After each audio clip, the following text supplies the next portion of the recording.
Ladies and gentlemen, it's a great moment this, because as Von says, how many times does one come to events, either in my case giving an event or trying to give an event, when one's really just talking about a dream and asking people in the audience, asking friends, sponsors, young people to make that dream a reality. What I want to make very clear before I begin, that with the support of Love Life, Toyota and many other generous people, every word that we say today is not a dream, it's a reality. And that's quite a special position to be in. And I tell you what, it makes me feel a lot better. The story I'm telling you this morning, this afternoon, whenever it is a story about people.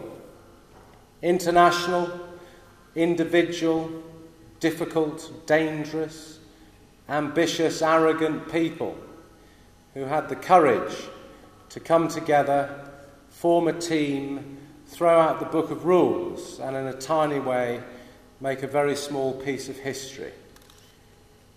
And the basis of that story about people is that it certainly isn't my story, it is our story. And also, the two most important words of the story are personal leadership. So all we really need to think about is how we are really leading ourselves. And I tell you what, by being here today, with all the things that we're doing, no one in this room can say they aren't making a hell of a good effort on leading ourselves for a better future. To be honest with you, if you are that first person in history stupid enough, which I am, to have walked to the North Pole and the South Pole, 1,600 kilometres to the South Pole, 1,300 kilometres to the North Pole, I guarantee you, the man standing here is very sure of four basic things for the rest of his life. First and foremost, I'm sure I hate bloody walking, that's definite. Secondly, you'd have to be a bit strange, and I'm working on this one, to physically enjoy having ice in your underpants. This sensation is yet to thrill. Therefore, I'm pretty sure I hate minus 60 degrees Celsius. Thirdly, and I'm still looking, and as Nolene knows, as the excellent manager of all we do in South Africa, I'm still looking. But to date, after 45 years on Earth, no insurance company has had the courage to cover my life. I'm still looking. Maybe you'll understand why as the story goes on. And lastly, and it upsets me that I'm still sure of this, and I know it upsets some of our young people who are here, that if you say to people that you're going to do something that's just a bit different, most people, and I call them the positive bastards, I have to admit, say to me, Robert, you will never do this. And to me personally, they always tell me I'm going to die, so I go away feeling very positive about things.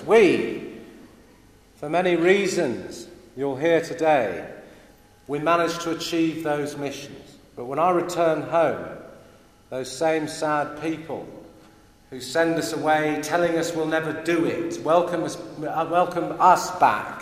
And I know you've experienced this, groundbreakers. They welcome us back by just saying the only reason you've done it is that you must be completely mad. I thought it might be of some use if we just had a very short focus on madness. It might help us. Just picture walking across a continent, Antarctica, which I have twice the size of Australia. That your destination at the South Pole is one building half the size of this room, and there's nothing else in the whole place.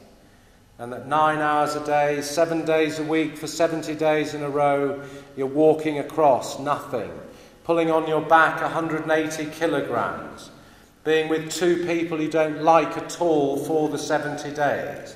But eventually you arrive at the pole. Off your body you've lost 28 kilograms in 70 days.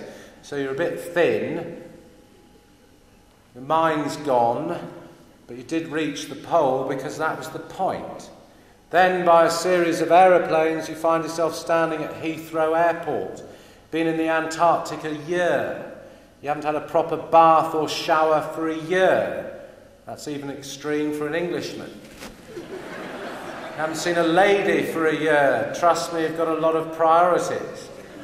But the first thing you're told standing at the airport is that you must immediately go on a live television chat show. You don't even know your name. You've been in the Antarctic for a year. And you arrive at the studio, and the first question you're asked, I guarantee you, was it cold, Robert? Second question, some of you have been asked this, groundbreakers, already. I know.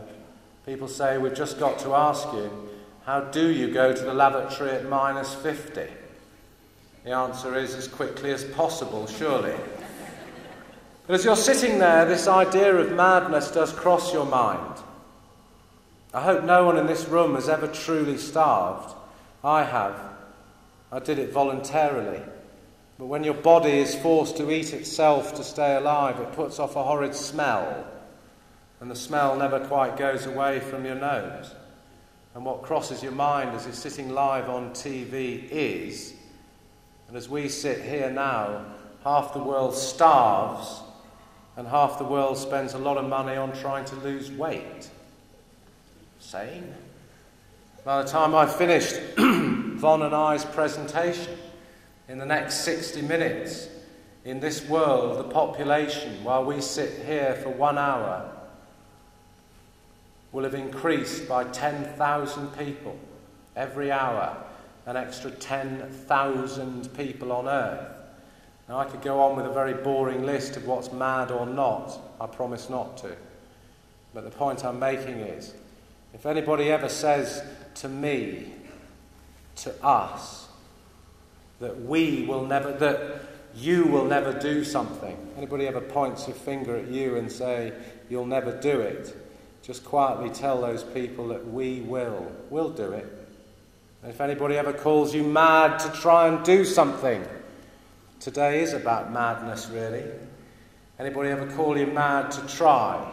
Just tell those people to watch the television news for 1 hour. And at the end of that marvellous experience, ask themselves what's sane. I've yet to work it out. Ladies and gentlemen, as we all well know, you can have a dream. There are plenty of those around. But turning that dream of walking to the South Pole would take commitment for me.